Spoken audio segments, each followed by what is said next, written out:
wala siyang tatanggaping gantimpala. Gayunpaman, maliligtas siya.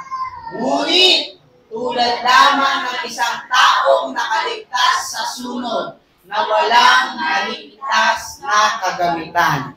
Tayo pong lahat ay mukhang pumikit manalangin. Lord, maraming salamat po sa umagang ito, sa nais mong sabihin sa amin, Panginoon. Lord, kami po ay bukas, ang aming puso, ang aming isipan, upang ikaw po, Panginoon, ay aming maranasan, marinig, Panginoon.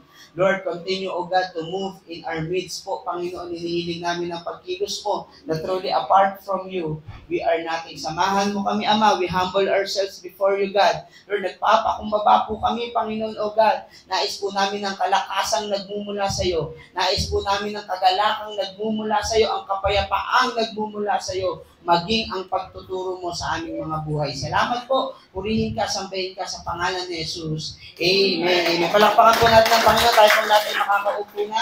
Purihin po ang Diyos sa umaga po ito. At happy Sunday po. Salamat sa Panginoon sa umagang ito, sa privilege na makapangaral ng salita po ng ating Diyos. Salamat sa buhay ng ating daddy, ng ating mami, sapagkat sila po ang naglalagay, ginagamit ng Diyos upang tayo mailagay sa ating panawagan. At sabihin mo naman sa katabi mo, masaya ka ba?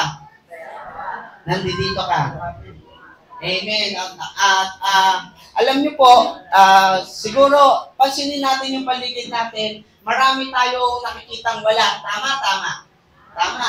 Di ba, may mga kapatidan tayo na parang nandito nung nakaraan, pero wala ngayon. Tama po ba? Yung iba naman sa atin ay ngayon lamang nandito. Ang mensahe po ng Diyos sa atin sa umagang ito po ay tungkol or ukol po. Ayan, wala. Ayan po Ang mensahe ng Panginoon sa atin po sa umagang ito ay una, ito po ay upang magbigay kalakasan sa mga napapagod ng maglingkod.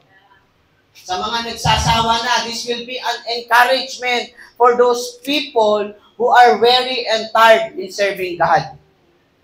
Pangalawa po, ang mensahe ito ay para sa mga tao naman na ayaw pang maglingkod sa Panginoon. Hello? Na natatakot maglingkod sa Diyos. This message is also for you. Doon sa mga parang hesitant pa, hindi niya pa kayang maibigay yung the best. This topic will remind us. Ito po ay magpapaalala sa atin na ang bawat gagawin mo sa Diyos ay hindi sayang. Hello? Andiyan po ba tayo? Hello? At ito rin naman ay mensahe ng Diyos sa mga ayaw talagang maglingkod. Hello? Andiyan po ba tayo? Na ito yung mamimiss mo. Hello? Hindi lang episode ng Batang Quiapo, kundi ito yung mamimiss mo. Dumating po yung time, I believe, na tayo po ay nag-series ng about eschatology or studying about last days. At ito po yung missing topic natin, if I'm not mistaken, na ituro ko lahat. Nung hinahanap ko na yung topic na ito, hindi ko makita talaga. Pero ngayon, nakita ko na siya. Siguro sapagkat ito ay panahon. Amen. Na ikaw at ako ay paalalahanan ng Diyos. Amen po. So, andyan pa ba yung timeline natin ng last days? Papakita ko lang po yung buong mangyayari sa last days po, kung kayang ipakita po ng ating media, kung ano yung kalalagayan ng isang Kristiyano. Sabihin mo nga sa katabi mo, alien ka. Di ba? Tayo ay alien sa mundong ito. Hindi tayo po nandito, hindi tayo permanent. Tayo ay tagalangit. Kaya maintindihan dapat natin yung ating patutunguhan. End times timeline po. Ayan. Sa lahat po ng nakakaalala, andyan pa, kaya nyo ipakita, i-search, may internet pa tayo. Maganda mapakita lang natin para makita natin kung saan banda mangyayari to. Ito po kasi ay one of the future event na ating pinag-aaralan at mangyayari po sa buhay natin bilang isang Kristiyano. Sino dito, sinasabi niya na sinuko niya na ang kanyang buhay kay Lord? Sumigaw nga ng amen. Pumalakpak ka ng malakas. Amen. Praise God, Sige. Ayan na, malapit na po. Nararamdaman ko na. So, now, ang ating pong pag-uusapan, habang hinahanap po, sige, paki-flash na lang po. Ang ating pag-uusapan ay papamagatan po natin. 1, 2, 3, go! Go. Ayan. Ayan. Sige po, pakibasa. 1, 2, 3, go. Ayan. Wow. Palapakan naman natin si Lord. Sabi mo nga, may recognition day tayo. Maraming tao nawawala sa maraming Kristiyano nawawala sa pagiging Kristiyano because they forgot the price of the reward of being a more than conqueror. Hello. Maraming Kristiyano hindi na nakakapagpatuloy na dadala sa maraming bagay sapagkat nakakalimutan nila na darating ang panahon na sila'y pararangalan. Tayo'y pararangalan ng Diyos. Kaya sabi natin kanina, ito'y mensahe sa mga napapagod na sa paggawa. Hello? Ang dami namang mga pledges niyan, ang dami namang pledges niyan, ang dami namang contribution niyan, ang dami namang dapat gawin. Benta ng t-shirt, benta ng ticket. Hello? Ito yung message ng Lord sa ating kapatid. Okay lang yan. Hello? Sapagkat tayo'y pararangalan. Nandiyan po ba tayo? Doon naman sa mga ayaw talagang maglingkod, ayaw talagang lumapit sa Panginoon. Ito yung mamimiss natin, yung Heaven's Recognition Day. Hindi tayo makakasali doon. Sapagkat sabi nga ng 1 Corinthians 3 verse 10 to 15, kanina binasa na natin, Ayan, ito po yun. Ito po yung ating pag-uusapan. The judgment seat of Christ. Amen. Palakpakan natin ng Panginoon. Ito po yung ating present church age. At dito po mangyayari yung rapture. I believe na ituro ko na po yung rapture. Tama po? And then, after po, pag sinabing rapture, kukunin lahat ng believers. Ito po yun. Ito po yung present church age. Yung ating pagpa-Bible study, yung ating pagsimba, paggawa ng mabuti para sa Diyos. At ito po, pagdating po ng rapture of the church, aangat po tayong mga Kristiyano. At pag-angat natin bilang isang Kristiyano, sa Book of Revelation, meron pong verses doon na nagsasabing haharap tayo sa trono ng Diyos. Hindi po sa puting trono, Hindi po sa white throne. Pag sa white throne ka, delikado yun. Then, ma-judgment po yung haharapin natin, the judgment seat of Christ. And then after that, I believe na ituro ko na po yung royal wedding in heaven. Naituro ko na po yan, Habang sa langit po ay nagkakasiyahan tayong mga believer, ang mga Kristiyanong hindi seryoso, ang mga Kristiyanong, alam lang po matawag doon, yung sala sa init, sala sa lamig, maligamgam pala, may iwan talaga. Hello? Diba? May iwan sila dito sa beginning of sorrows and sa the great tribulation. Habang may kasiyahan sa langit, this is our future church. Amen. Habang tayo, ito po, mamaya pag-usapan natin ito, after nating rewardan, which is judgment seat of Christ, tayo po ay ikakasal sa Diyos. At pagkatapos ng pagkasal natin sa Panginoon, bababa naman tayong lahat. Lahat ng na-rapture, kasama si Kristo, bababa. Return of Christ, ito po yung sinatawag na second coming of Christ. At ang tawag po dito, after po nito, mayroong millennium reign. At yung millennium reign po, dito maghaharing tayo kasama si Kristo. Yung sinasabi ng isang verse. And after that, the final judgment, huhusgahan na talaga si Satanas. Ito po, hindi pa natin naaaral. Millennium, final, tsaka eternity. Okay po? So, final judgment, then punta na po tayo sa eternity. Hello? Hindi po totoo yung chismis na kapag namatay ka, sisilang ka ulit. Yung reincarnation, kung may naniniwala sa atin na hindi totoo yun. Pagtapos mong magtagumpay sa mga problema, tapos mamamatay ka ulit, hindi ka ipis. Tao ka kasi mabait ka. Diba? Pero pag masama ka, ipis ka na lang. Yun po ang reincarnation. Hindi totoo po, worm ka na lang, worm. Diba? Kasi masama kang tao. Pero hindi po totoo yun. May pangako ang Diyos sa atin. Sa lahat ng magtatagumpay, hello!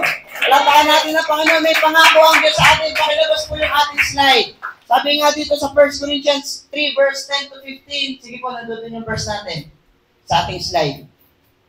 The judgment, reflecting on biblical teaching of the judgment seat of Christ. Hindi po yan, kapatid. Yung verses muna tayo. Yan, makikita niyo po next slide. Sige po, next slide. Ito yung verse na binasa natin kanina. Sige po, tayo haharap sa hukuman ng Panginoon. Sige po, next verse, next slide. Ayan. At yung ating mga ginawa ay tutukuyin. Hello? Bilang isang tao, listen to this, bilang isang tao o Kristiyano, bilang isang Kristiyano, lahat ng sumampalataya at nagbigay ng totoong buhay niya kay Kristo, siya ay Kristiyano na. Siya ay ligtas. Kung tayo ay totoong sumampalataya kay Kristo, walang question doon, ligtas ka. Hello? Pero may sinasabi ang Bible, kamusta ang iyong ginagawa? Hello? Ulitin ko po, kamusta ang ating pamumuhay bilang isang Kristiyano? Hello? Hinadya po ba tayo? Malinaw ang ating kaligtasan, walang duda doon. There's no sin too great, there's no shame too great. Hello? Diba? But God's love and grace is more. Hinadya po ba tayo? Sa mga bagay na yan, kung tayo'y nagsuko talaga ng buhay kay Kristo, pero ito ang sinasabi ng Diyos sa atin, bilang isang mananampalataya at nakakilala sa Panginoon, kamusta ang ating ginagawa? Saan natin binibuild ang foundation natin bilang isang Kristiyano? Hello? Nagbigay po ng ilang mga materialis dito. Ito po yun, makikita nyo, kahoy ba? Dayami ba? Mga gold ba? Or mga mamahaling ba to? Hello? Nandiyan po ba tayo? Next slide. Ano pa po? Sapagkat ang lahat ng yan ay darating ang panahon, susunugin, itatest. Hello? Ibig sabihin yung ating mga bawat ginagawa, gaano tayo katotoo sa ating paglapit sa Diyos. Kung tao ba yung ating tinitingnan sa ating pag-church, kung tao ba yung ating tinitingnan sa ating pagsamba, kung tao ba yung ating tinitingnan, ayoko mag-preach to si pastor, gusto ko si mami. Ayoko mag-preach to si mami, gusto ko si daddy. Ayoko mag-preach to ito yung gusto ko. Ayoko magpaawi to. Hello? Lahat po yan ay susubukin. Hello? Sa apoy. At kapag yan ay nakasurvive, ibig sabihin kapag si Jesus ang pundasyon. Hello? If Jesus is our foundation, we will receive His. Gusto ko pong sabihin, mga kapatid, ang ating good works ay hindi para sa kaligtasan. Ang ating good works ay para saan daw po? Kaya hindi pwedeng hindi tayo gagawa ng mabuti. Hindi porket tumanggap na tayo ng biyaya ay wala na tayong gagawin. Hello? Kung tayo po ay nakatanggap ng biyaya for a good purpose. Amen? At that good work, sabi po doon, yung good purpose na yan ay para naman sa ating reward. Pero kung siya naman ay nasunod, langit ka pa naman daw. Kaya lang, para kang nasunugan. He himself will be saved. Kung totoo kang tumanggap kay Kristo, langit ka naman. Yun nga lang, pulubi. Hello? Pulubi sa langit. Nandiyan po ba tayo? Ang tanong ko po, mami, taka daddy, meron kayang CGCF na pagdating sa langit, pulubi. Naglalakad ka sa daan, ano? Diba? Habang hindi natin alam kung nakasakay sa karway, sa kabayo, diba? O naka-Ferrari sa langit, gold na Ferrari. Tapos madadaanan mo. Diba? Hello, anong church mo? CGCF po. Diba? Hello, andiyan po ba tayo? Hello! Kaya nire-remind tayo ng Diyos that let us build our foundation. Hello? Nire-remind tayo ng Panginoon na walang sayang sa ating paglilingkod. May mga nababalitaan po ako at yung iba malalapit naman sa atin talaga, ipinapangutang pa ang pagbibigay para sa building ng church. Ini-installment. Glory to God. Hindi sayang yan. Hello? Andiyan po ba tayo? Totoo po. Hindi ko sinasabing gawin nyo yun, ha? Ang sinasabi ko, alam ng Diyos yun at hindi sayang yun. Hello? Andiyan po ba tayo? Nakikita ng Diyos ang bawat ginagawa mong the best. Kahit magkano yung binigay natin, alam ng Diyos yan. Yung pagsisikap natin. Pero kapatid, kahit gano'n naman ang kalaki ang binigay mo, kung yan ay wala sa puso mo, kapatid, sayang ka. That's why God is reminding us in this morning that our labor must not be in vain. Why? Because it will be tested in fire. Yung bawat ginagawa natin, yung pagbabible study natin, mga workers, yung paglilinis natin ng church, yung pagpapaluwal natin sa pamasahe, tayong mga pastor, yung pagpapastor natin, lahat yan, dadaan sa apoy. Because we're not talking about, saan na ba yun? Anything else, but we're talking about rewards. Hello? Saan ba banda yun? Yun pala, mamaya pa. Andiyan po ba tayo? Now, maintindihan po natin, Number 1, next slide, please.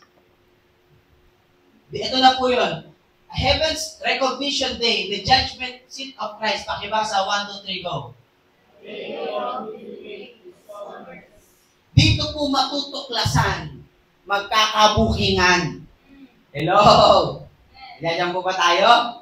Sa langit po, totoo yan. Magkakabukingan. An intimate discoveries. If any man build on his foundation using gold, sabi niya, his work will be shown for what it is. Magkakabukingan. Pastor Nico, nag-preach ka nung Sunday, August na ba ngayon? August 24. Nag-preach ka. Pero nakita ko ang puso mo, Pastor Nico. Sabi ni, ang gusto mo lang, kasikatan. Sunog. Wala kang reward. Tinanggap mo na. Sumikat ka na. Ikaw na. Sabi gano'n. Okay? Madidiscover po. Hello? Because the day will bring it to light. It will be revealed with fire. Ipapakita talaga. Kaya, kung feeling mo walang nakakapansin ng magandang ginawa mo, meron. Nakatingin ng langit. Bawat magandang ginagawa mo, kahit hindi alam ni pastor, kahit hindi alam ni pastora. Hello? Diba? Alam ng Diyos yan. Sabi ng Panginoon, anak, very good. Ililista ko yan sa langit. Palakpakan natin ng Panginoon. Ganyan din naman mga kapatid. Alam din ng Diyos kung tayo ay umaayaw sa Kanya. Lord, sorry muna, nakakapagod. Ayoko munang magsakripisyo. Hello? Ayoko muna. Alam niyo po, sabi ko nga po, pag natapos yung building na yan, ngayon pa lamang po, I give honor talaga to our pastors, to our spiritual parents. I really admire them. Kasi grabe yung kanilang pananampalataya to build the church. Totoo po, hindi na kaya talaga ng tao yan. Marahil din sa atin, hindi nyo po alam kung gaano kalaki, kung ano yung mga nasasakripisyo para yan ay matapos.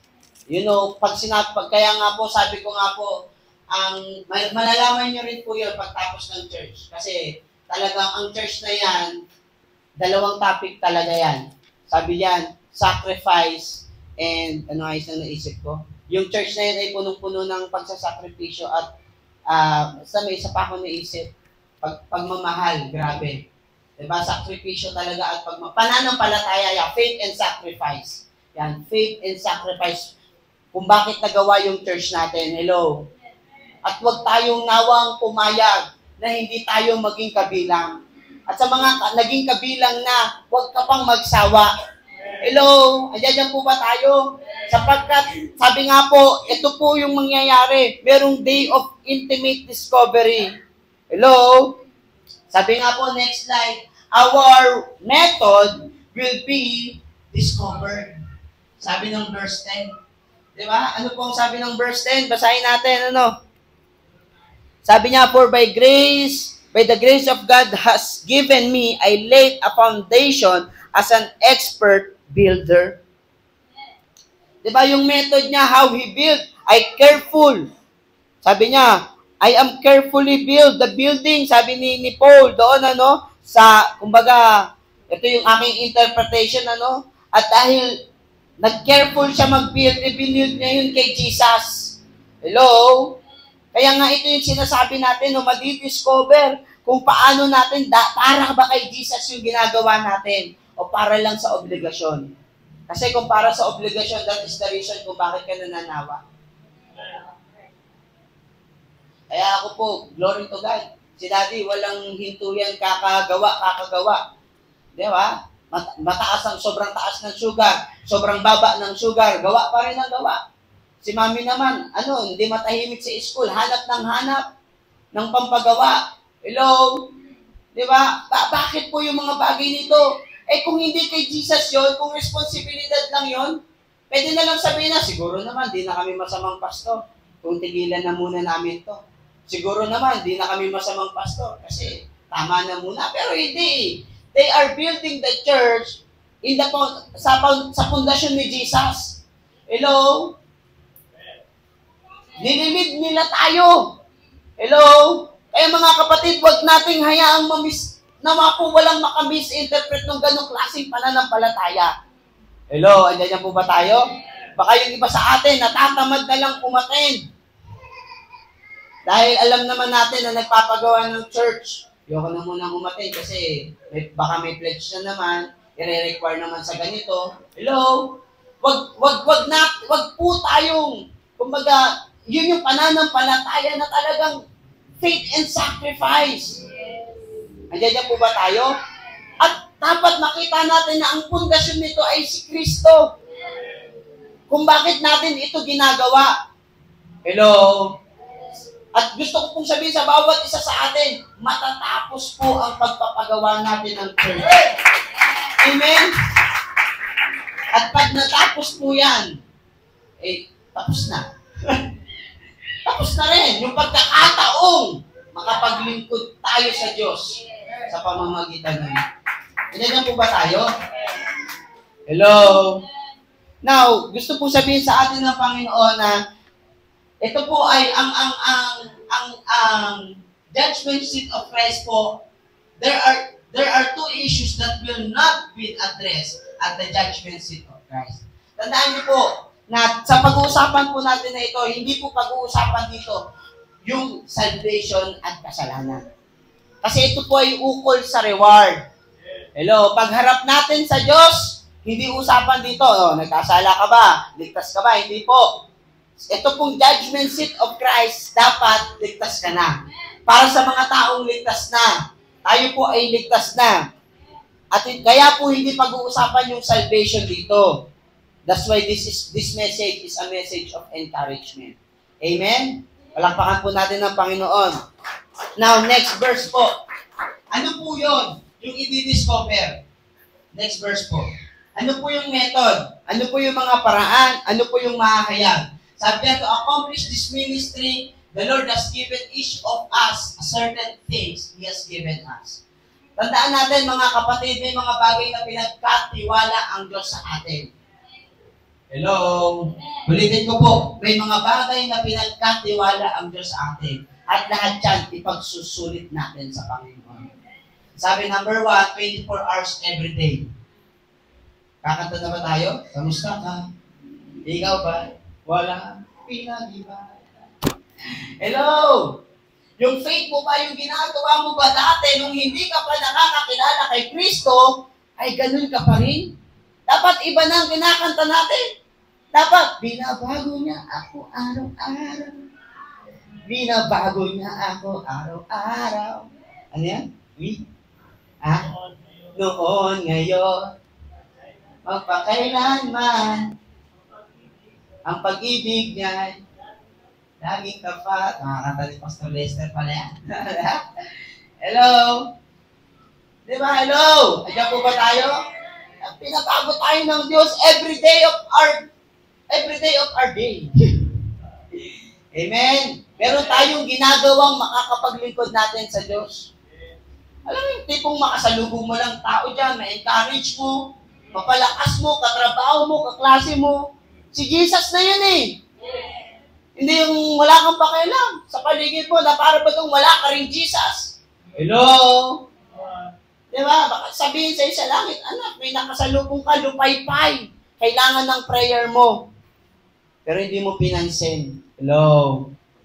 Ano pa? Number 2, money, experiences, and resources. Ito po yung mga bagay na pag nagkatiwala natin, pinagkatiwala sa atin ng Diyos. Hello? Malakas tayong gumasto sa mga sangyo, kung saan-saan man. Paano kapag church activities? Pag camp? Hello? Pag outing, may pang-ambag tayo. Pero pagka-camp, wala po kami pang-camp. Hello? Andiyan po ba tayo? Sige po, may outing po yung mga magkakaklase. Nag-set yung yung classroom nyo. Graduation na, may outing tayo, staycation tayo. Magkano ang baga? 2,500. 2,500, kaya-kaya. Hello? Pero pagka may camp po tayo, magkano camp? 2,000. 2,000, lako. Hello? Pagdating sa Diyos, wala. Hello? Langit ka naman. Hello? Langit ka naman, pero pulubi ka lang. I'm sorry to tell you, my brother and sister. That's what the Bible says. Huwag po sasama ang loob niyo sa akin. Hello?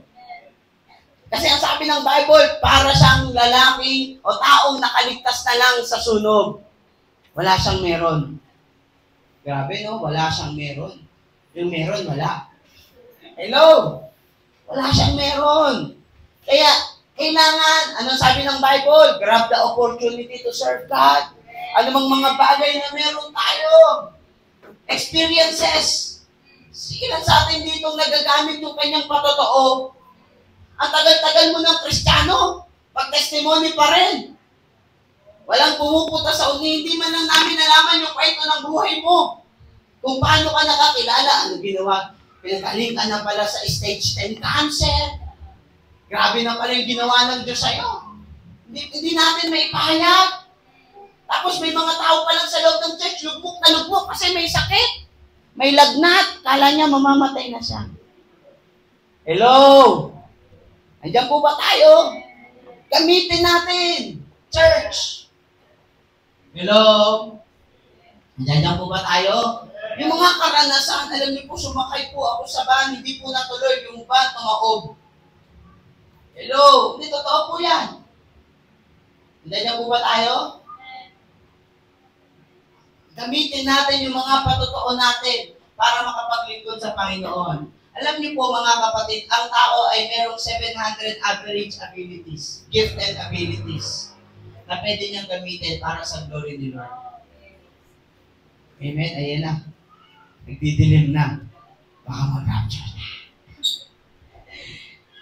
Meron po siyang opportunities every day, 1,100 for service and for ministry. Hello? Tingin po kayo dito, mga kapatid. Wala din yung Word of God. So, ibig sabihin, kung itong 1,701, parang island lang ng Pilipinas, no? 7,000, 7,000 ba yung island? So, 1,701, yung ating initial na pagsusulit kay Lord. Grabe, no? Hello? Andiyan po ba tayo? Tanungin mo yung katabi mo, handa ka na ba? Ibig sabihin, marami tayong opportunity para makapaglingkod sa Diyos. Next slide po. Malapit na po ako matapos. Mga 10 minutes po and 3 hours. Sabi po, ano pa po? This is a day of intimate discoveries. Our methods will be discovered. Our materials will be discovered. Ito po yun. Ano ba yung ginagamit mo sa paglilingkod mo? Grabe, no? Ano bang quality niyan? Di ba? Nung nagpala ka ba? Para sa ito, Lord. Nagpala ka na lang din. Hello? Nagluto ka. Sinalang gulat mo. Sino ba yung mga kakain na yan? Napatawag patuloy kami ni Pastora. Pahala, nagbubuos ang 1 kilo masin. Hello? Naglingkod na lang din naman tayo eh. Hello? Ano yung materials na ginamit mo? Gumawa ka na lang din naman. Anong materials yung ginamit mo? Tagal naman ng preacher na to. Alas 12 na, magugutuman na naman kami nito eh. Hello! Alam mo pala eh, nagbaon ka sana ng biskuit. Joke lang po. Magilisan ko na lang po. Alapakan natin ng Panginoon. Next slide na nga. Huwag na tayo tumambay dyan. Next slide. Ano yung mga area na pwedeng husgahan ng Panginoon sa atin? Ano? That areas that are sure pala, to be judged by the Lord. Number 1, how we treat others. Hebrews chapter 6 verse 10. Mabilisan tayo, kapatid, ha? Hebrews chapter 6 verse 10. Kung paano natin i-treat yung iba. Alam niyo po, sabi ng Bible, makatarungan ng Diyos at hindi niya magagawang kalimutan ang inyong mabubuting gawa. Wow! Ang pagmamahal na ipinakita niyo sa Kanya at patuloy na ipinapakita sa pamamagitan ng pagtulong sa kapwa, pinabanal ng Diyos. Alam niyo po, may verse sa Bible nagsasabi, sabi ni Jesus Christ, hindi niyo ako pinakain. Nagugutom ako, hindi niyo ako pinakain. Nakulong ako, hindi niyo ako dinalaw. Nilamig ako, hindi niyo ako dinala ng jacket. Sabi ni Jesus, NIV po yun, Nico International Version. May verse po na nagsasabing gano'n. Sabi ng mga apostol, Panginoon, kailan ka nakulong? Kailan ka nagutom? Kailan ka nilamig? Sabi ng Diyos, nung may nakita kayo na tao sa daan, nung may nakulong, nung may nilamig, yung kapwa nyo, low. Paano yung ginagawa nyo sa kanila, ginagawa nyo sa akin? Hindi po ba tayo? So, how we treat others. Number 2, ano pa po?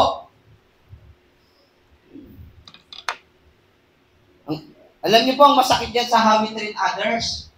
Minsan tayo-tayo na lang sa loob ng church, nagchichismisan pa. Hello? Diba? Baka mamaya may mga manggagawa pa dyan, masama loob sa kapwa niya manggagawa. O kaya yung Bible study niya, masama ang loob niya sa kanyang bini-BS. Hello? Number 2, how we exercise authority over others. Yung mga boss po yan sa trabaho. Hello? Hindi po ba tayo? Yung mga magulang sa kanilang mga anak. Yung mga anak, mga may katungkulan sa school.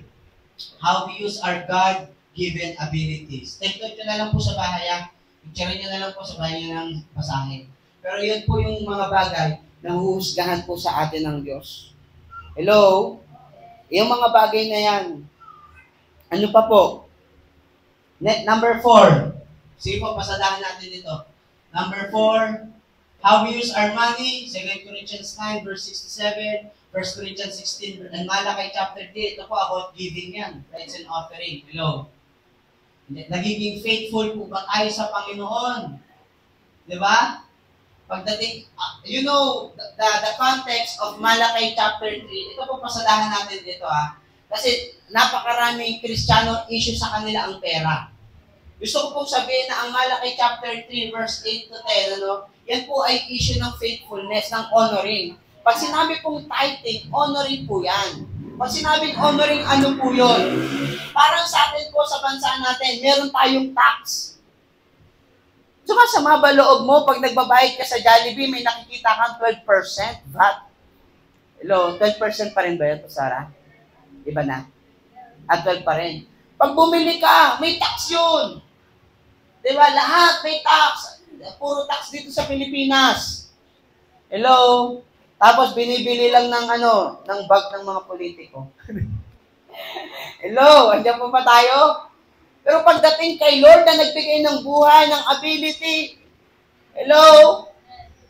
We should honor God. Kaya nga sabi ng Diyos, ibigay kay Caesar ang para kay Caesar. Hindi ko nga kilala yun. Sa gobyerno po yun, government.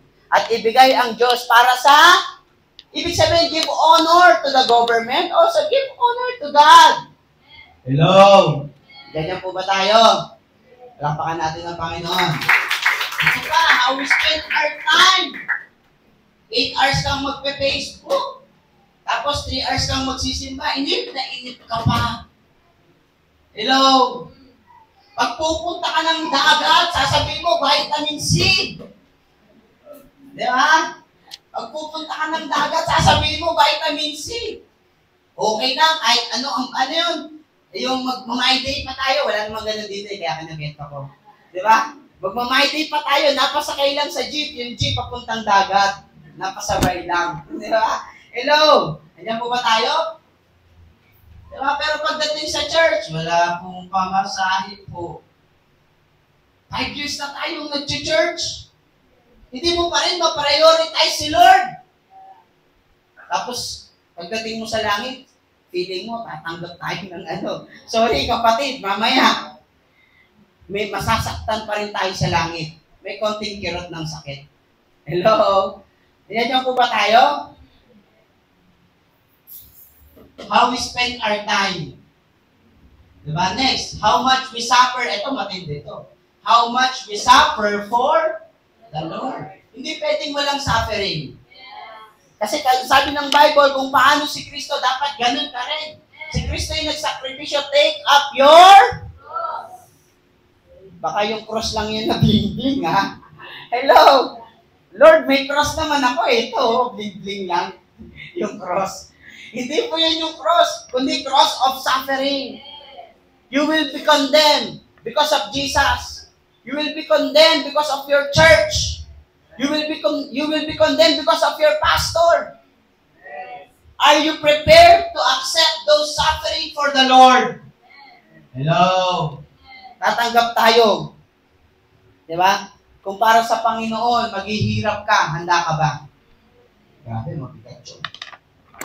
Pastor, hindi ko paid yan. Eh, hindi pa pwede, may suffering pa rin yan. Kung di ka man maghirap, may ibang suffering pa rin yan. Hello? Diyan po ba tayo? Next po. Hindi na natin patagalan. Sige po. Next. Yan. How we run the race God has chosen for us. Grabe, no?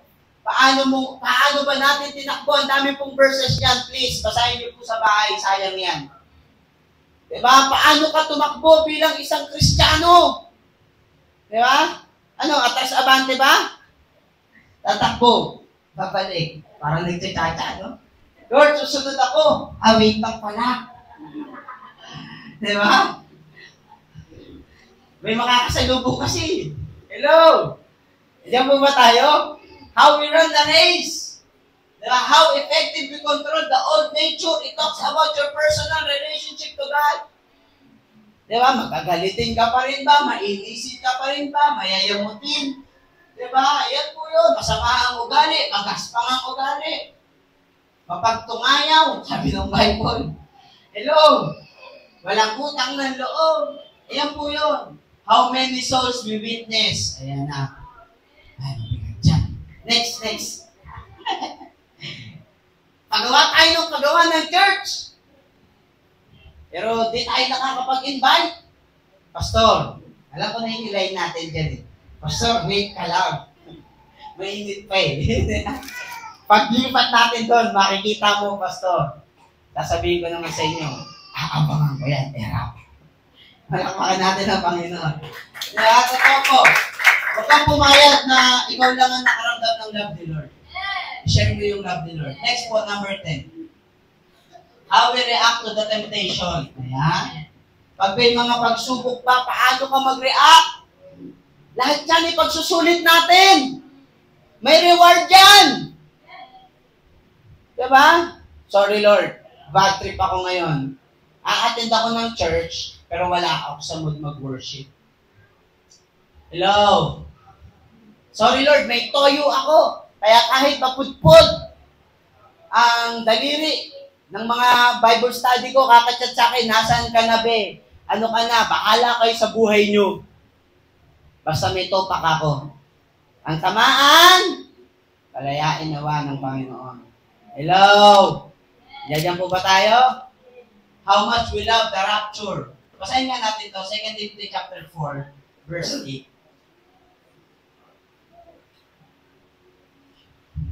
2 Timothy, naku po, 11:30 na po. Bibilisan ko po. 11:23 na. Sabi ng Bible, yan ba yan? 2 Timothy chapter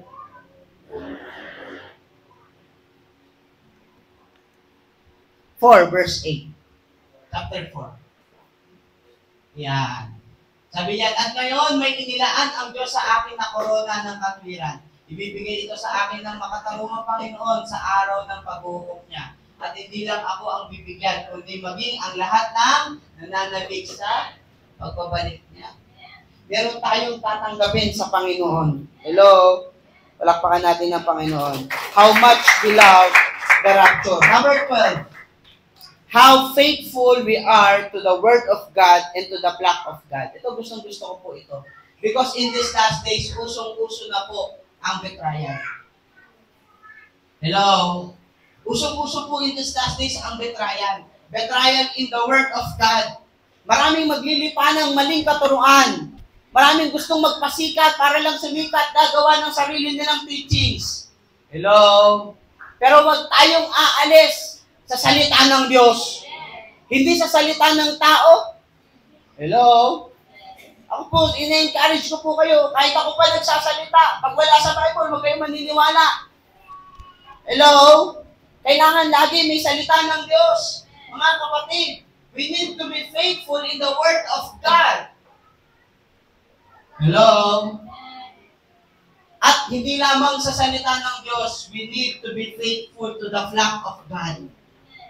Kailangan maging faithful tayo sa church. Sa tupa ng Diyos. Hello? Nandiyan po ba tayo? Kailangan mahalin mo yung church mo, mahalin mo yung kapwa mo, kapamilya po, dito sa lugaring ito. Hello? Nandiyan po ba tayo? Amen. Salamat po sa isa. Nandiyan po ba tayo? Amen. Next po. Bilisan ko na. Next slide, please. Ayan. And then the last, sige po. Pakipindot. And our ministry will be discovered. Verse 13. Work will be shown for what it is. Fire will test the quality of each man's work. Next slide, please. Sige po. Number 2, a day of intense delight. If he has built, survives, he will receive his reward. Ibig sabihin, kapag yung ating ginawa po, ito na, paulit-ulit ko po itong sinasabi, kapag yung ating ginawa ay ginawa natin para sa Diyos. Hindi tayo nagre-reklamo, hindi tayo nagde-demand. Hello? Mga nagpapala sa likod, yung mga tumutulong sa likod, hello? Sa church, tatanggap po kayo ng reward. Pero alam din ng Diyos, yung kapag mag-aakit na ng mga buhangin, nawawala na sila. Hello? Yan po ba tayo? Kilala ng Panginoon niya. Next slide, please. A day of intense delight, some part of our works will remain after they have been put to fire. The Lord Jesus will honor us by giving us reward for the things we do for Him. Next slide, please. Ano po yung reward na yan?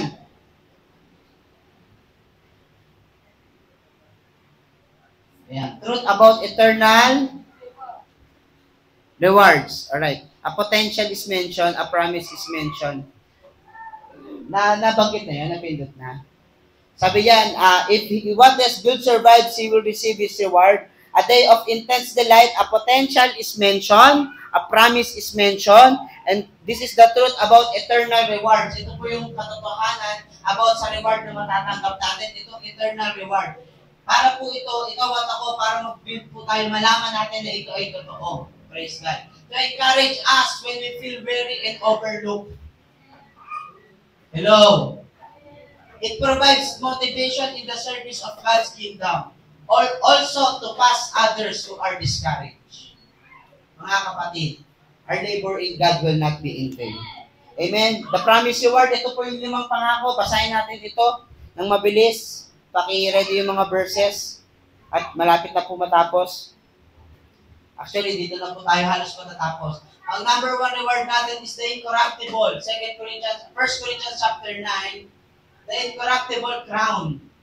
Pagdating natin sa langit, kukoronahan tayo, ganitong itsurang korona. Basahin natin 1 Corinthians chapter 9, verse 25. Sino pong tatanggap nito? Incorruptible crown. 1 Corinthians chapter 9, verse 25. Sabi dito, ang bawat manlalaro ay nagsasanay ng mabuti at dinidisiplina ang sarili upang makamit kung ikaw to, para sa iyo itong crown na ito. Ang gantimpala, ginagawa niya ito para sa gantimpalang hindi nagtatagal. Ngunit ang gantimpalang hinahangad natin ay magtatagal, magpakailan. Palakpakan natin ang Panginoon. Sige po. Next crown. Ibig sabihin itong incorruptible crown for those people who discipline themselves for the Lord. Okay po? Number 2, the crown of life. James 1 chapter 12. Ito pong korona ng buhay. Sino po ang tatanggap niyan? James chapter 1 verse 12. Mapalad ang taong nananatiling matatag sa kabila ng mga pagsubok. Ibig sabihin, kung di ka marupok, hello? Kung di tayo every temptation fall, ito po ang tatanggapin natin kung di tayo marupok. Dahil pagkatapos niyang mapagtagumpayan ang mga ito, tatanggapin niya, or di naman niya, pag na-overcome po natin ito, tatanggapin niya bilang gantimpala ang buhay na walang hanggan na ipinangako ng Diyos sa mga nagmamahal sa Kanya. The crown of life. The crown of life. Amen? Karapakan natin ng Panginoon. Next verse. So, ibig sabihin, ito po, for those disciplined people, incorruptible. Sa mga hindi marurupok, crown of life. Okay po? Amen? Next. The crown of joy. 1 Thessalonians chapter 2, verse 19. Ano pong sabi? Sabi niya, gusto namin bumalik dahil walang ibang nagbibigay sa amin ng pag-asa at kagalakan kundi kayo. Hindi ba't kayo rin ang may pagmamalaki namin sa harap ng Panginoong Jesucristo sa pagbabalik niya? Ayan. For what is our hope, our joy, or the crown in which we will glorify in presence of our Lord Jesus Christ when He comes, it is not you. Ano pa kakaintindi natin dito? Yung crown of joy. Ha? Sabi niya, gusto namin bumalik dahil walang nagbibigay sa amin ng pag-asa at kagalakan, kundi kayo. Hindi ba't kayo rin ang maipagmamalaki namin sa harap ng Panginoong Jesucristo? Sa mga nag-share ng Word of God. Amen? Palakpakan natin ng Panginoon. Sige po. Next. Crown of joy. Yung sa kapatid mo sa Panginoon, yung pagmamahal sa kapatid mo sa Panginoon. Alright? Ano sunod? Crown of righteousness. 2 Timothy chapter 4 verse 8. Gaganda ng crown, ano? 2 Timothy chapter 4 verse 8. At ngayon may inilaan ang Diyos sa akin ng korona ng katwiran. Ibibigay ito sa akin ng makatarungang Panginoon sa araw ng paghukom niya. At hindi lang ako bibigyan, kundi maging ang lahat ng nananabik sa pagbabalik niya. Amen. Crown of righteousness. Sa mga gusto ng rapture. Hello? Amen? At sa mga makatwiran talaga sa harapan ng Panginoon. And then, the last is the crown of glory. 1 Peter chapter 5, verse 4. Sabi ng Bible, at pagdating ni Kristo na siyang Pangulong tagapangalaga, tatanggap kayo ng gantimpalang napakaganda at hindi kukupas kailanman. Palakpakan natin ng Panginoon. When the chief shepherd appears. Amen? Ano daw yun? Sino tatanggap itong crown of glory na ito? Sa mga makakagraduate siguro yan. Hello? Diyan ba tayo? Sa mga rapture. Hello? So meron na tayong sure. Meron na tayong crown of glory. Amen? Palakpakan natin ng Panginoon. Yeah? So, praise God. Next slide. Pastoral insight. Ano po ang dapat nating tingnan sa mga bagay na ito, mga kapatid? Every deed. Pakibasa, 1, 2, 3, go. Sige po, 1, 2, sige po. 1, 2, 3, go.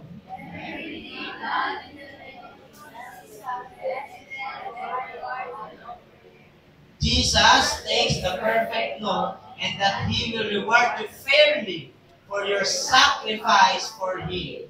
Mark 9:41, Matthew 25, verse 34-44. Kung akala mo, madadaya mo ang Diyos, hindi. Kung kaya mo, malalakpasan mo ang Diyos, hindi. He will reward you fairly. Kung ano yung mga bagay na sinakripisyo mo para sa Diyos, alam ng Diyos yan. Tatanggap ka ng gantimpala. Hindi man dito sa lupa, sigurado sa langit. Ginaganahan na ba tayo maglingkod kay Lord? Amen? Kaya pa bang ituloy ito? Amen? Kaya pa bang ituloy yung paglilingkod? Eh, kasi parang ayaw na maglingkod eh. Tuminto na lang eh. Hindi, totoo. Diba, yung iba nakakalungkot.